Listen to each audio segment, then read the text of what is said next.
प्यारे दोस्तों, मैं विनाश आप सभी का स्वागत आपके अपने YouTube चैनल अवनी राग में करता हूँ। मेरे जज्बातों से मेरा कलम इस कदर वाकिफ हो जाता है, मेरे जज्बातों से मेरा कलम इस कदर वाकिफ हो जाता है, मैं इश्क भी लिखना चाहूँ तो इनकलाब लिख जाता है। आज की अपनी कविता मैं उन शहीदों को अर्पित करता हूँ जो देश की रक्षा गरिमा को सुसज्जित रखने के लिए अपने प्राणों की आहुति देने में भी नहीं डगमगाते हैं।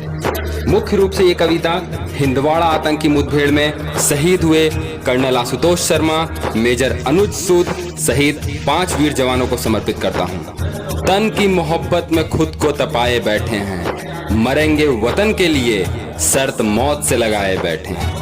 ये गीतनुमा कहानी है जिसमें वो शहीद जो वीर गति को प्राप्त हुआ उसके मन में क्या क्या विचार आ रहे हैं जब उसकी चिता जलने की तैयारी हो रही है और वह चिता पर लेटा सोच रहा होता है कि कैसे वह बचपन में पिता की बहादुरी के किस्से सुन खुद भी फौज में जाता है, और जब वतन से इश्क की बात आती है तो अपनी नई नवेली दुल्हन को भी छोड़ जाता है। लेकिन वापस जब वो नहीं उसके मौत की खबर आती है तो उसकी माँ और बहन पर क्या गुजरती है। वो वीरांगना जिसके हाथों की मेहंदी और चूड़ा भी नहीं उतरा होता है, वह कैसे अपने आप को ढांढस देती है। इस वीर रस से भरी कविता को मैंने 3 खंडों में विभाजित किया है, तो आइए इस गीत का आरंभ करता हूँ उत्साह के क्षण से।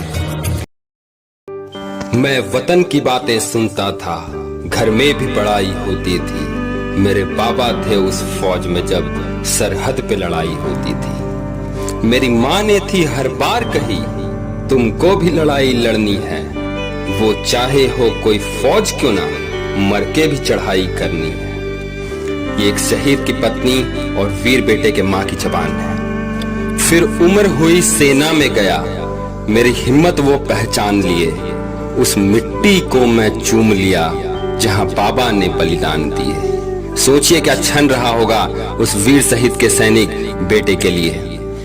सरहद पे है जो दीवार खड़ी, उसको मैं बचाने आया हूँ, जब उठे कभी कोई नजर इधर वो आंख झुकाने आया हूँ। फिर शादी हुई घर बार बसा, पत्नी का मुझे फिर प्यार मिला, अगले दिन चिट्ठी आई। अब दोस्तों जो अगली पंक्ति में कहने जा रहा हूँ, इस दिन का इंतजार हर वीर करता है जिसने देश की हिफाजत का जिम्मा अपने सर ले रखा है। और मैं जानता हूँ वो सुनने के बाद मुझे बोलने की जरूरत नहीं होगी और आपकी तालियां खुद ब खुद इस पंक्ति को मिल जाएगी कि फिर शादी हुई घर बार बसा, पत्नी का मुझे फिर प्यार मिला, अगले दिन चिट्ठी आई थी, सरहद वाला त्योहार मिला, सरहद वाला त्योहार मिला। फिर माँ बोली अभी ना जाओ, कुछ दिन तो तुम विश्राम करो, मेरी आंखों के आगे रहकर एक बेटे वाला काम करो। आखिर माँ तो माँ ही होती है ना। पत्नी सकुचाई खड़ी रही, बहना ने भी मुंह मोड़ लिया, कुछ कह न सका उनके आगे, निज हाथों को मैं जोड़ लिया, निज हाथों को मैं जोड़ लिया। माँ तुमने ही सिखलाया था दुश्मन को धूल चटाने को, तेरी राखी बहना सिखलाई बहनों की लाज बचाने को।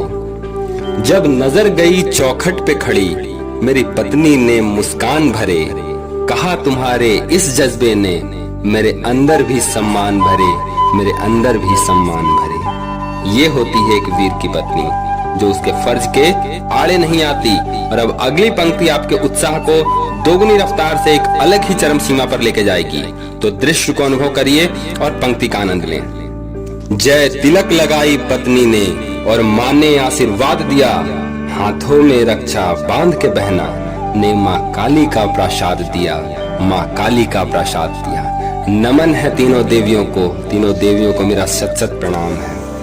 अब मैं आपको कविता के दूसरे खंड शौर्य गाथा की ओर ले चलता हूँ, तो दृश्य ध्यान में रख पंक्तियां सुसज्जित करता हूँ कि पहुंचा मैं लड़ने दुश्मन से, बेखौफ हुए बंदूक लिए, थी पूरी जत्था साथ में फिर, ना गलती ना कोई चूक लिए।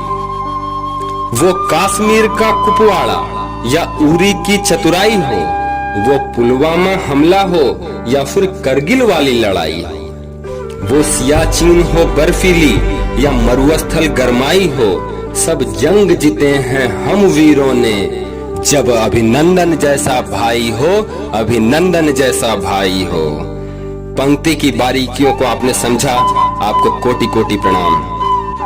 अब सीधा ले चलता हूं आपको हिंदवाड़ा मुठभेड़ की तरफ, जहां वीरों ने बहादुरी का परिचय देते हुए अपने अंतिम सांस तक लड़ाई की और 2 आतंकियों को मार गिराया। थे कर्नल मेजर सबसे आगे, मैं पीछे कप्तान बना। देखिए, सेना ही एक ऐसी ऑर्गेनाइजेशन है जहां जो लीडर होते हैं वो सामने से लीड करते हैं। वो ऐसा नहीं होता है कि अपने जूनियर्स को आगे भेज करके पीछे खड़े होते हैं, वो सामने से लीड करते हैं। थे कर्नल मेजर सबसे आगे, मैं पीछे कप्तान बना। वहीं छिपे हुए थे आतंकी, एक घर को वो सुनसान बना। नापाक तुम्हारी हरकत सारी, खुद को पाक बताते हो। कायरता की कोखों से जन्मे हम वीरों से टकराते हो। आतंक मचाने आए थे वो, आतंक मचाने आए थे वो, छिपकर हम पर वार किया। मृत्यु की उनकी इच्छा को फिर हमने भी साकार किया। देश की रक्षा की खातिर निज जीवन से हम हार गए, पर मरते मरते भी उस दुश्मन हैदर को हम मार गए, उस हैदर को हम मार गए। अब कविता के अंतिम खंड करुण रस की ओर आपको ले चलता हूं और आपसे हाथ जोड़कर निवेदन करता हूं कि यदि आपकी आंखों से एक भी आंसू छलके तो कृपया उसे छलकने दें। मेरा लिखना सार्थक हो जाएगा और मैं अपने कलम की ऊर्जा से उन हजारों सैनिकों को आपके दिलों में जीवित कर दूंगा। तो पंक्तियां सुनिए। जब शहीद का पार्थिव शरीर आंगन में आता है तो शहीद क्या कहता है कि ये देख तुम्हारा लल्ला अम्मा फिर से घर को आया है। ये देख तुम्हारा लल्ला अम्मा फिर से घर को आया है। गया अकेले लड़ने था पर फौज को संग में लाया है। देख बहना तेरे भाई ने फिर आज तिरंगा ओढ़ लिया। ये एक सैनिक के लिए गर्व की बात होती है कि जब वो शहीद होता है तो उसे श्रद्धांजलि रूप में उसे तिरंगे में लपेट करके घर तक लाया जाता है। तो देख बहना तेरे भाई ने फिर आज तिरंगा ओढ़ लिया। और अगली पंक्ति को बहुत बहुत आशीर्वाद दीजिएगा कि देख बहना तेरे भाई ने फिर आज तिरंगा ओढ़ लिया। और कांधे पर देखा पत्नी ने जब चूड़ी कंगन तोड़ दिया, सब चूड़ी कंगन तोड़ दिया। पलकों को अपने थाम खड़ी और आंसू अंदर घोंट लिया। वो वीर की पत्नी दुर्गा उसने जय हिंद का उद्घोष किया, फिर जय हिंद का उद्घोष किया। उस वीरा की हिम्मत को शत शत प्रणाम करता हूँ और अंतिम पंक्ति आपके सामने रखता हूँ कि वो वीर की पत्नी दुर्गा उसने जय हिंद का उद्घोष किया। चूम के मेरे माथे को फिर अंतिम बार प्रणाम किया। चूम के मेरे माथे को फिर मुझे अंतिम बार प्रणाम किया।